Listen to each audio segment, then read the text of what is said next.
The laughter started the moment Daniel Reyes stepped into the arena of ascension, but he was used to it by now. 3 months in galactic space had taught him that humans were considered the runts of the interstellar community. Too small, too soft, too fragile. The 12 major species had been traveling between stars for thousands of years before humanity figured out how to leave their own solar system. And they never let humans forget it. Daniel walked beside Kira Holden, the ambassador's aide who had been assigned to show him around the Citadel. She was nervous. He could tell by the way she kept adjusting her translator device. "Maybe we should skip this section," she whispered.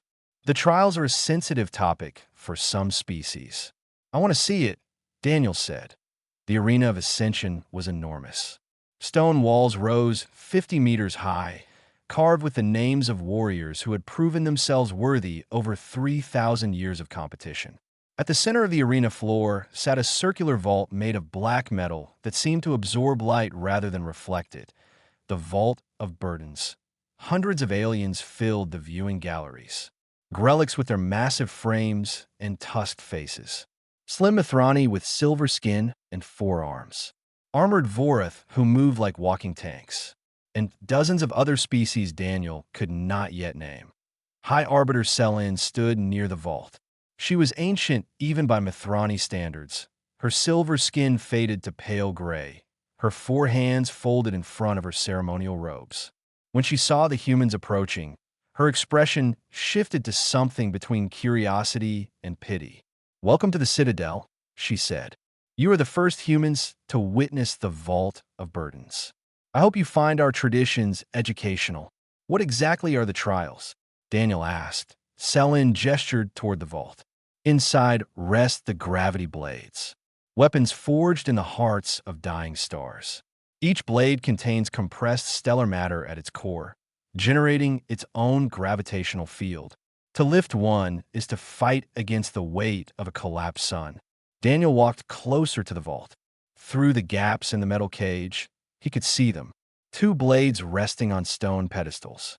Even from this distance, he could see the way light bent around them, warped by their impossible density. "How heavy are they?" he asked. "The first blade generates approximately 400 times standard gravity at its surface," Selin explained. "The second generates over 1,000. In 3,000 years, only 11 warriors have ever lifted the first blade. No living being has ever lifted the second." A deep voice interrupted from behind them. "And no human ever will." Daniel turned. The speaker was a Grelic, easily 3 meters tall, with muscles that looked like they had been carved from stone. His tusks were decorated with gold rings, marking him as a champion. Suoven Kia Wispilt, the current arena champion, 4-time winner of the trials. Torvin walked toward them with the confidence of someone who had never been challenged. He stopped directly in front of Daniel and looked down at him the way someone might look at an insect. "Your species is a curiosity," Torvin said. "Soft skin, weak bones, no claws, no armor, no venom. I have seen your kind struggle to lift cargo containers that my children use as toys. You should not be here." Daniel did not step back. "I came to learn, then learn this." Torvin pointed at the vault. Those blades were made for warriors. Real warriors. Not creatures who hide behind machines because their bodies are too pathetic to survive without them. The crowd in the galleries had gone quiet. Everyone was watching. Kira grabbed Daniel's arm. "We should go." But Daniel was staring at the vault, at the blades, at the way the gravitational fields warped the space around them like heat rising from hot pavement. "High Arbiter," he said quietly, "is there a rule against attempting the trials?" Seelan's pale eyes widened. "You wish to attempt the trials?" "I wish to try lifting the blade." "Yes." Torvin's laughter echoed through the arena. It was soon joined by others. Grelics, Vorath, species Daniel had no names for. All of them laughing at the small human who thought he could do what only 11 beings in 3,000 years had accomplished. "Let him try," Torvin said, still laughing. "Let everyone see what humans truly are." Selin studied Daniel for a long moment. Her 4 hands moved in a complex gesture that Daniel could not interpret. Finally, she nodded. "The trials are open to any who wish to test themselves. You have as much right as anyone to attempt them. But I must warn you, human, the blades do not care about courage or determination. They care only about what your body can endure. And your body was not built for this. Daniel nodded. I understand. The vault doors opened with a sound like distant thunder. Inside, the first gravity blade waited on its pedestal. It was beautiful in a terrible way. The metal was dark, almost black, and the edge gleamed with a light that seemed to come from inside the blade itself. The air around it shimmered and bent. Daniel walked toward it. With each step, he felt the gravitational pull increase. By the time he reached the pedestal, it felt like he was walking through thick mud. He looked at the blade. The blade, in its own way, seemed to look back at him. Torvin called out from behind him. Pick it up, human. Show us what your species is worth. Daniel did not respond. He was too busy studying the blade, looking at the way the gravitational field fluctuated, noticing the slight oscillation in the warped light. Then he reached out and wrapped both hands around the hilt. The weight hit him immediately. It was like someone had dropped a building on his shoulders. His knees buckled. His arms screamed in protest, but he did not let go, and in the sudden silence of the arena, Daniel Reyes began to lift. The blade did not move, that Daniel's hands were locked around the hilt. Every muscle in his body engaged, but the gravity blade remained fixed to its pedestal, as if welded there. The gravitational field pressed down on him from all directions, crushing and relentless. In the galleries above, the laughter resumed. Torvin's voice carried over the rest. I told you, humans are not warriors. They are prey. Daniel ignored him. He closed his eyes and focused on his breathing. In through the nose, out through the mouth. Slow, controlled. The same pattern he had used during survival training back on Earth, when instructors made recruits carry wounded teammates up mountain slopes in full gear. The same pattern he had used when his unit got pinned down on Mars during the colony riots, and he had to drag 2 injured soldiers through 3 kilometers of collapse tunnels. Breathe. Adjust. Carry. His stance shifted. Instead of trying to lift with his arms, he let his legs take more of the load. His back straightened. His core tightened. The weight was still impossible, but now it was distributed differently. High Arbiter Selin watched with growing interest. She had seen hundreds of warriors attempt the trials. Grelix relied on raw power. Vorith used their armored bodies as leverage. Mithrani distributed the strain across their forearms. But this human was doing something different. He was not fighting the gravity. He was working with it. What is he doing? Young Nerith asked from beside her. The apprentice had never seen a human before today. I am not certain, Selin admitted to Daniel's eyes opened. They were calm, focused. He looked at the blade, not as an opponent to be defeated, but as a weight to be carried. High Arbiter, he said, his voice strained but steady. What is the oscillation frequency of the gravitational field? Selin blinked. In 3,000 years, no one had ever asked that question. It cycles at approximately 47 pulses per standard second. Daniel nodded slightly. Thank you. He waited, counted, felt the rhythm of the gravitational waves pushing against him. And on the 48th pulse, when the field momentarily weakened by a fraction of percent, he lifted. The blade rose. 1 centimeter. 2. 5. The laughter stopped. That is impossible, Commander Drelix said from the Vorith section of the galleries. His armored face showed no expression, but his voice carried shock. No human should be able to generate that much force. But Daniel was not generating force. He was timing his efforts to match the blade's own rhythm, using the brief moments of weakness to gain ground, then holding steady during the peaks. It was not about being stronger than the gravity. It was about being patient enough to work around it. The blade rose higher. 10 centimeters. 20. 30. Torvin had stopped laughing. He pushed through the crowd to get a better view, his massive hands gripping the gallery, railing hard enough to crack the stone. This changes nothing, he growled. Lifting it is not the same as wielding it. He will drop it. They all drop it. Selin shook her head slowly. 11 warriors have lifted that blade in 3,000 years. Most held it for only seconds before their bodies failed. He has already exceeded that. Daniel's arms trembled. Blood vessels stood out against his skin like cables. His jaw was clenched so tight that tendons stood out in his neck. But his breathing remained controlled. In through the nose, out through the mouth. The blade reached chest height. Daniel held it there.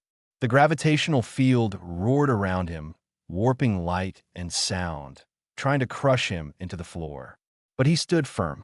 Your species, Selin said, her voice carrying through the silent arena. Evolved on a heavy world, did it not? Daniel spoke through gritted teeth. Earth's gravity is about 40% stronger than galactic average. We spend our entire lives fighting to stand up. Our hearts pump blood uphill constantly.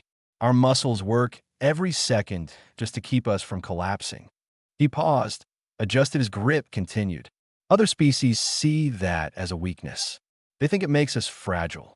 But it means every human is carrying invisible weight from the moment they are born until the moment they die.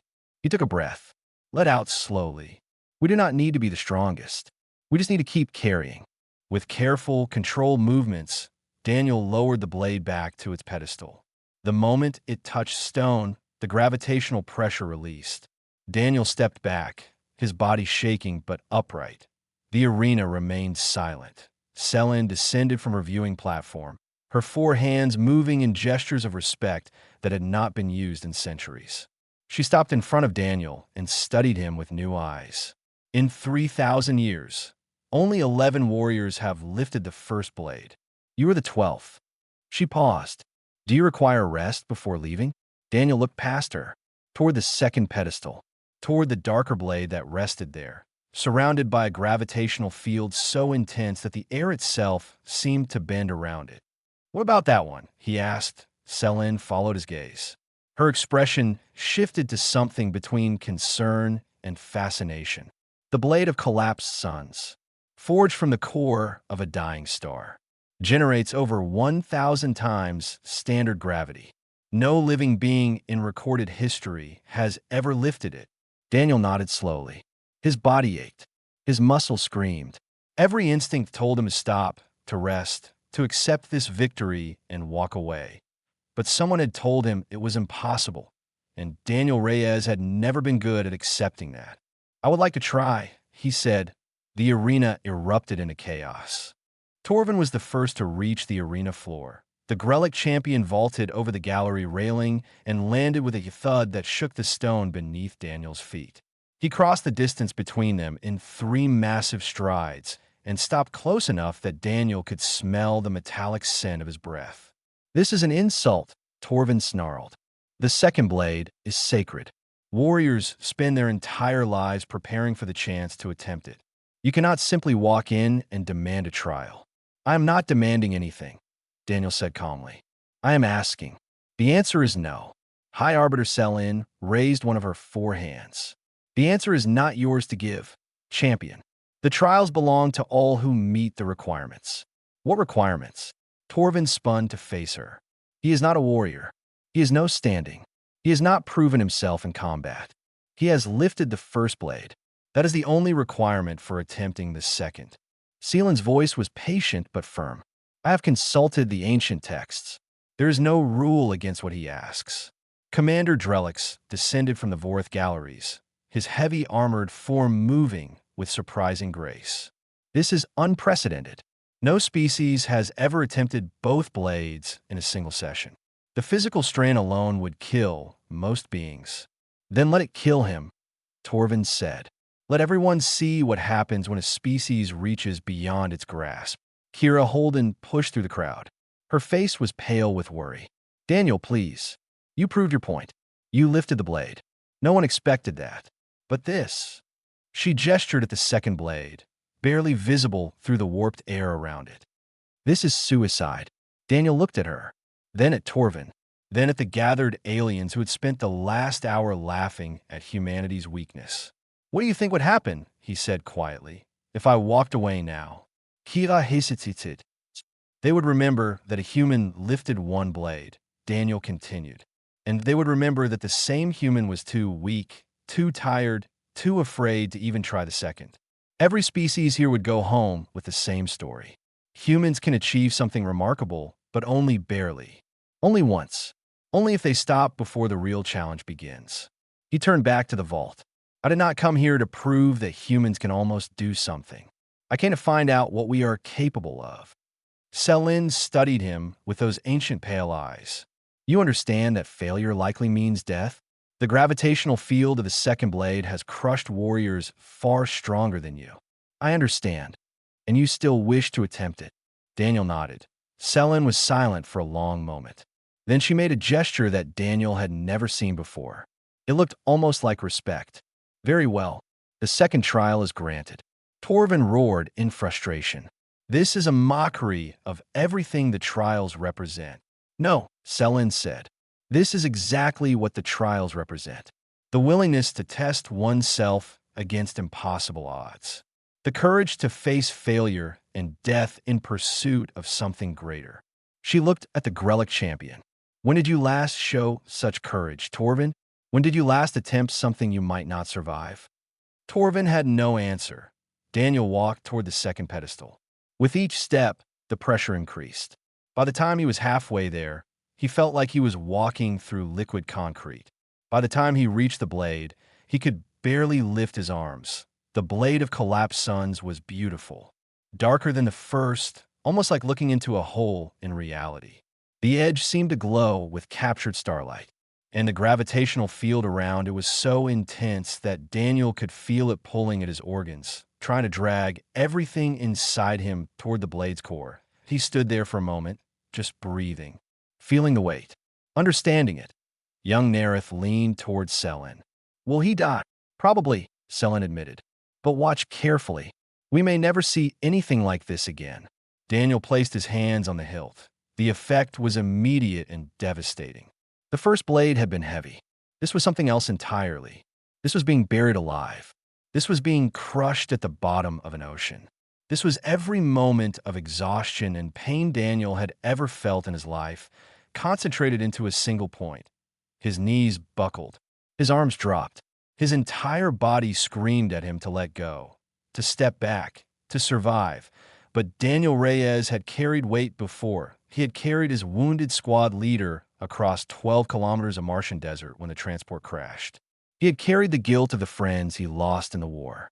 He had carried the doubt of every person who had ever told him he was not strong enough, not smart enough, not good enough. Compared to all of that, what was a little more gravity? He planted his feet, straightened his back, and began to lift. Nothing happened at first. The blade remained fixed, immovable, as if it was part of the pedestal itself. Daniel's muscles strained. His vision blurred at the edges.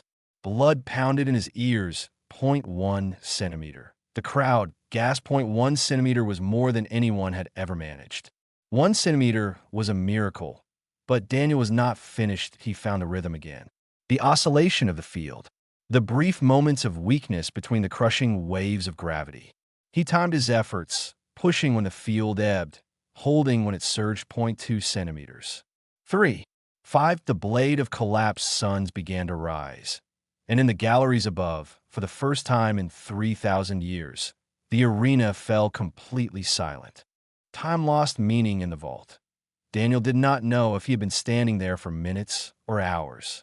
All he knew was the weight. The endless, crushing, impossible weight of a collapsed star pressing down on every cell in his body. The blade was at knee height now, 15 centimeters above the pedestal.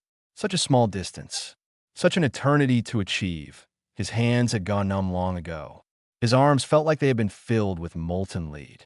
His legs trembled so badly that he could hear his bones creaking with each micro-movement. But he did not let go. Kira watched from the edge of the vault, her hands pressed against her mouth. She had seen soldiers break under pressure before. She had seen brave people reach their limits and collapse. But she had never seen anyone push through the way Daniel was pushing now. Why does he not use more force? Nerith asked beside her. The young Mithrani's 4 arms were wrapped around herself in a gesture of anxiety. The Grelic warriors always use maximum force.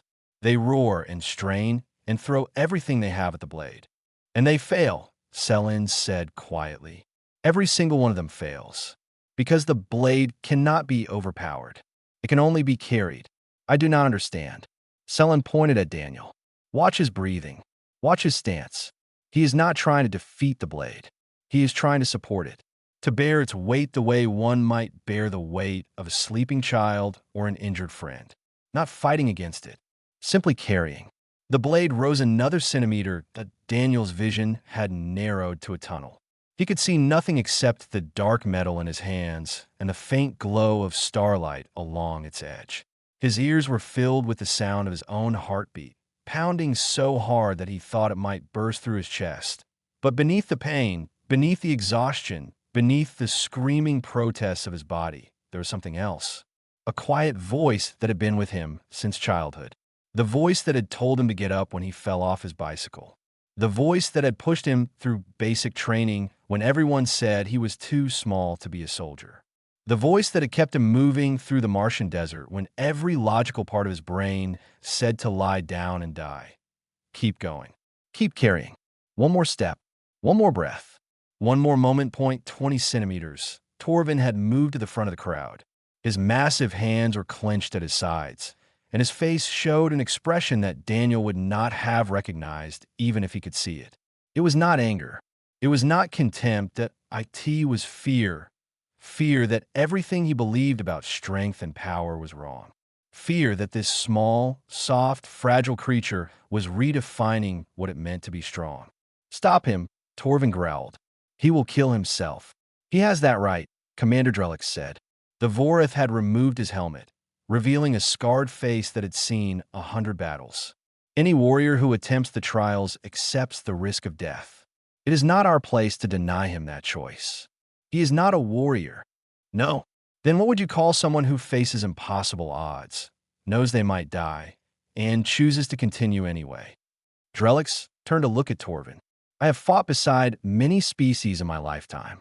I have never seen any of them do what this human is doing right now. 25 centimeters. Daniel's body was failing. He could feel it. His muscles were running out of fuel. His tendons were stretching beyond their limits. Something warm and wet trickled from his nose, and he knew without looking that it was blood. But the blade was still rising that he thought about Earth, about the weight that humans carried every day without even noticing. The pull of a planet that refused to let them float free. The constant battle against gravity that began the moment a human child learned to crawl and did not end until they were lowered into the ground. Other species had evolved on lighter worlds. They had grown tall and graceful, free from the crushing burden of a heavy planet. Humans had grown compact and stubborn, their bodies designed to fight a war against their own world from the moment of birth. That was the secret, Daniel realized. Humans were not strong despite their gravity. They were strong because of at 30 centimeters, his arms locked into position. His back had found a point of perfect tension, distributing the weight through his spine and down into his legs. His feet were rooted to the stone floor like trees planted in solid rock. He was not lifting anymore. He was simply standing while holding the weight of a collapsed star. Selen stepped closer. Her ancient eyes were wide with something that might have been wonder. Human, she said softly. Daniel Reyes, the blade is at chest height. You have done what no being in recorded history has ever done. You can stop now. You have proven yourself. Daniel heard her voice from very far away. He processed her words slowly, like messages traveling through deep water. He could stop. He had already won, but the blade wanted to go higher that he could feel it. The same way a parent could feel when a child wanted to be picked up. The blade was not his enemy. It had never been his enemy. It was simply heavy, and it was tired of being left on the ground. A little higher, Daniel whispered, and the blade of collapsed suns rose to meet his shoulders. Daniel lowered the blade with the same care a person might use to set down a newborn child. His movements were slow and deliberate. Every centimeter of descent was controlled, measured, intentional. The gravitational field fought him the entire way, trying to rip the blade from his hands and slam it back onto the pedestal. But he refused to let that happen. When the blade of collapsed suns finally touched stone, Daniel released the hilt and stepped backward. His legs gave out immediately. He dropped to his knees on the cold floor of the vault, breathing in great ragged gasps, his entire body shaking like a leaf in a storm. Blood dripped from his nose and pooled on the ground beneath him. His hands would not stop trembling. Every muscle in his body felt like it had been torn apart and reassembled incorrectly. But he was alive, and he had done the impossible. The arena remained silent for a long moment.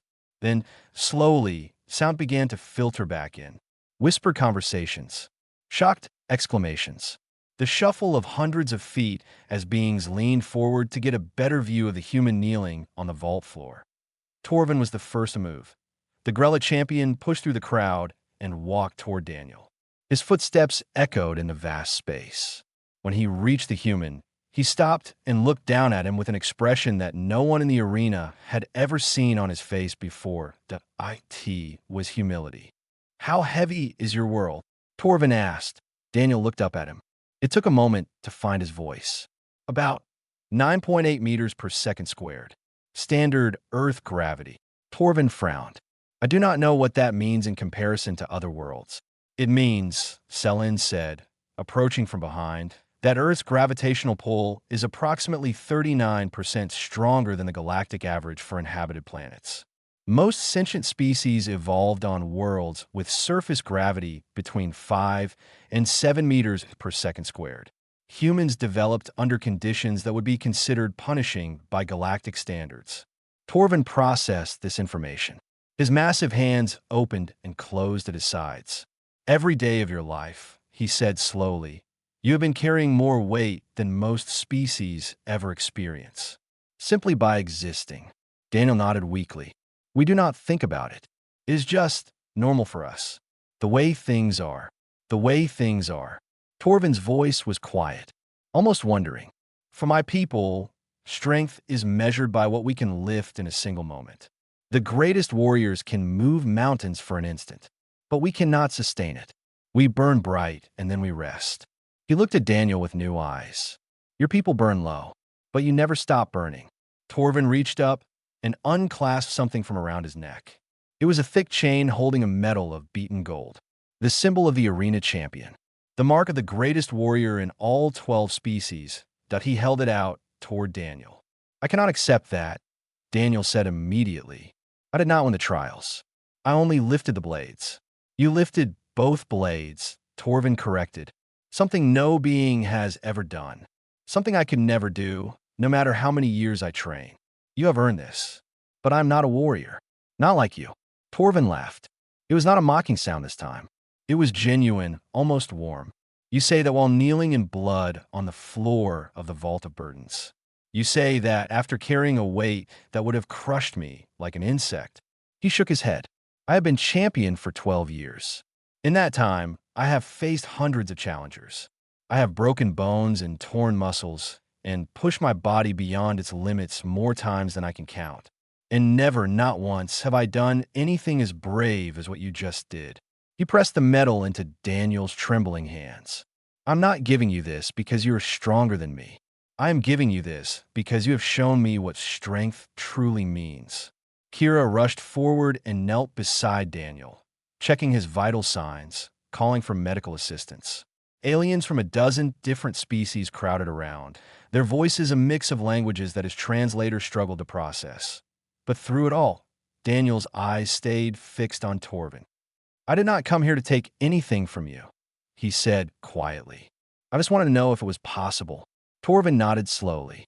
"Now you know, and now we all know."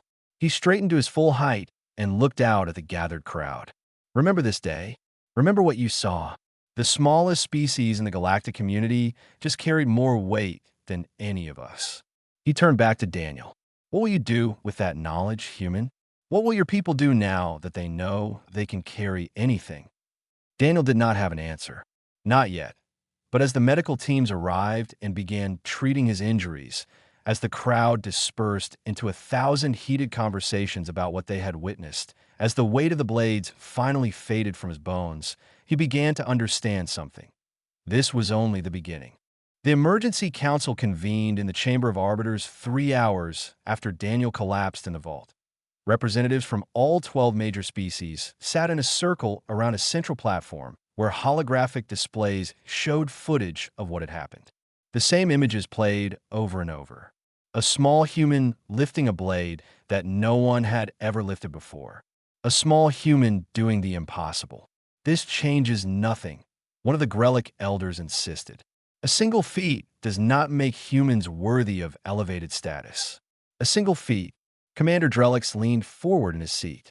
No being in 3,000 years has lifted the second blade. That human did it on his first attempt, after already lifting the first. If that is not worthy of recognition, nothing is. The arguments went back and forth.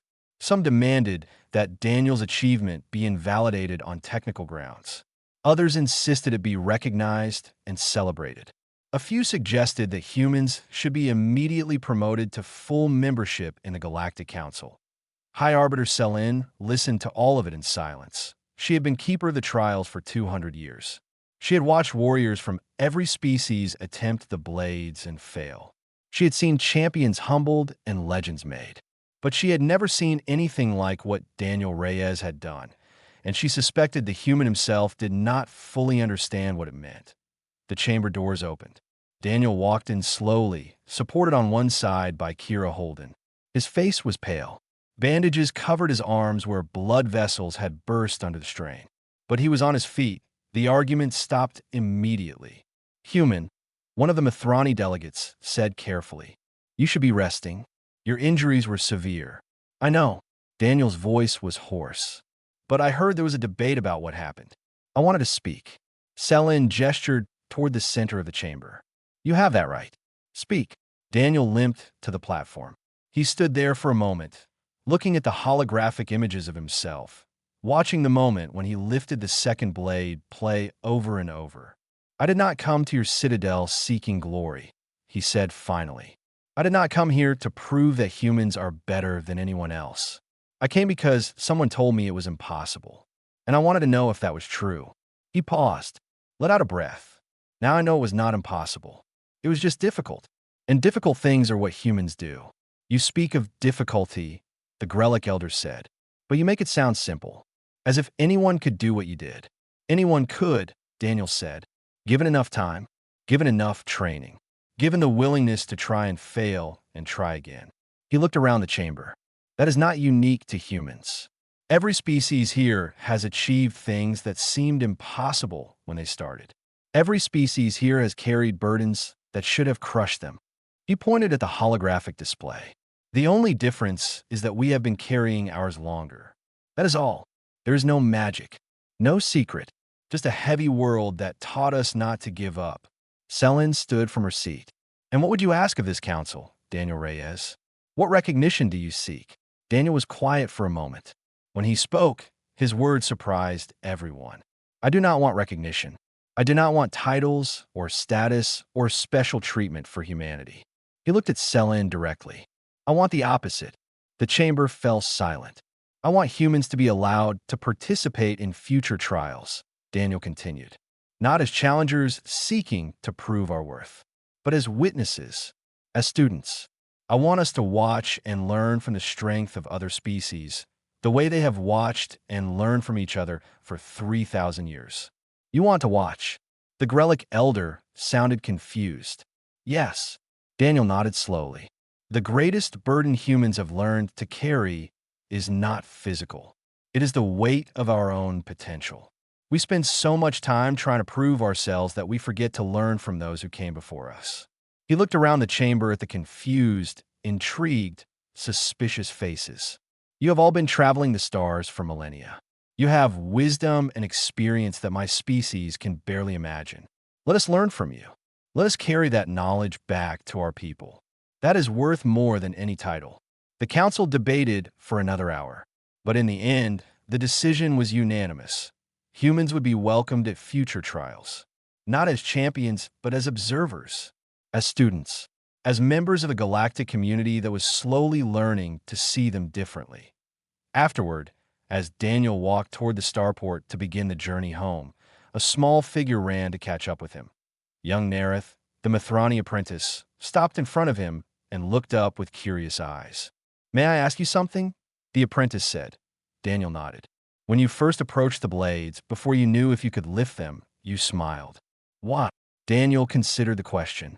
He thought about all the times in his life when someone had told him something was impossible. All the times he had smiled and tried anyway. All the times he had failed, and all the times he had succeeded. Because someone told me it could not be done, he said finally. And in my experience, that usually just means no one has tried the right way yet. Nerith tilted her head. And what is the right way?